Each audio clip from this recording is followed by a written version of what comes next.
أعوذ بالله من الشيطان الرجيم. بسم الله الرحمن الرحيم. بسم الله الرحمن الرحيم. الحاقة ما الحاقة وما أدريك ما الحاقة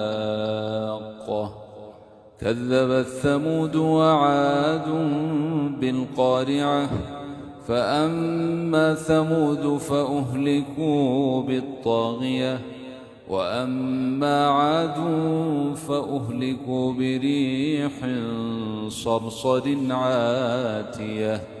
سخرها عليهم 7 ليال و8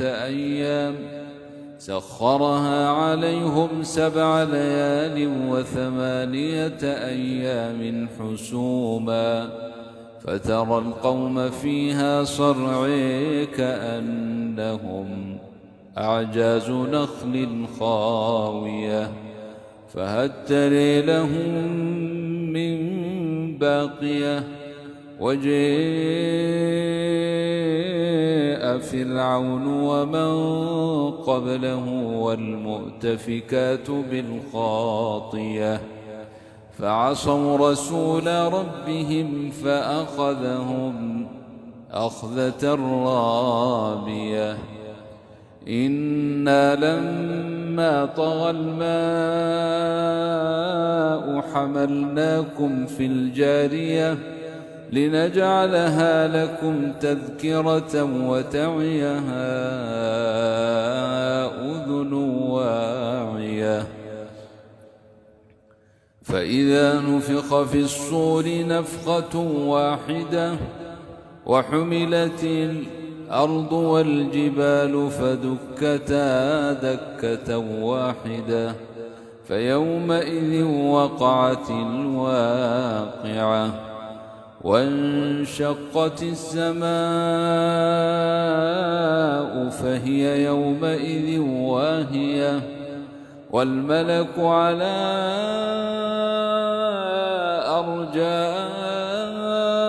أرجائها ويحمل عرش ربك فوقهم يومئذ 8 يومئذ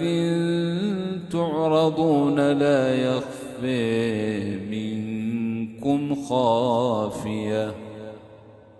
فأما من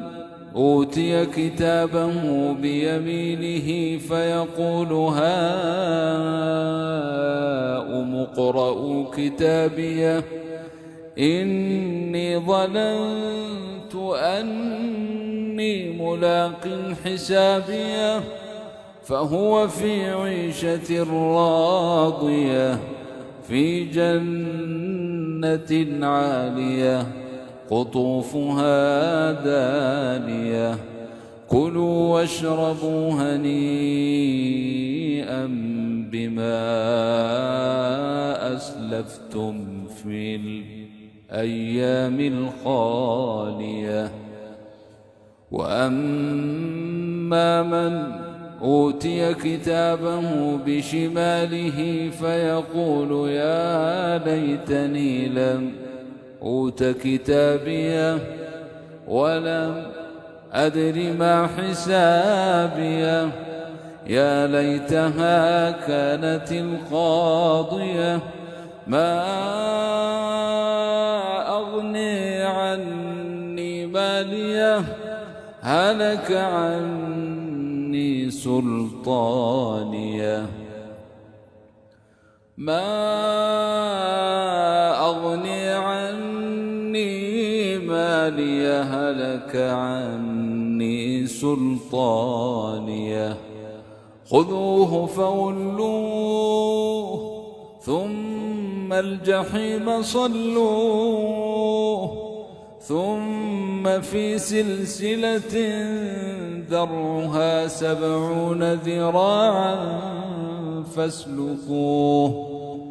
إنه كان لا يؤمن بالله العظيم ولا يحض على طعام المسكين فليس له اليوم هاهنا حميم ولا طعام إلا من غسلين لا يأكله إلا الخاطون فلا أقسم بما تبصرون وما لا تبصرون إنه لقول رسول كريم وما هو بقول شاعر قليلا ما تؤمنون ولا بقول كاهن قليلا ما تذكرون تنزيل من رب العالمين ولو تقول علينا بعض الأقاويل لأخذنا منه باليمين ثم لقطعنا منه الوتين فما منكم من أحد عنه حاجزين وإنه لتذكرة للمتقين وإنا لنعلم أن منكم مكذبين وإنه لحسرة على الكافرين وإنه لحسرة على الكافرين وإنه لحق اليقين فسبح باسم ربك العظيم الله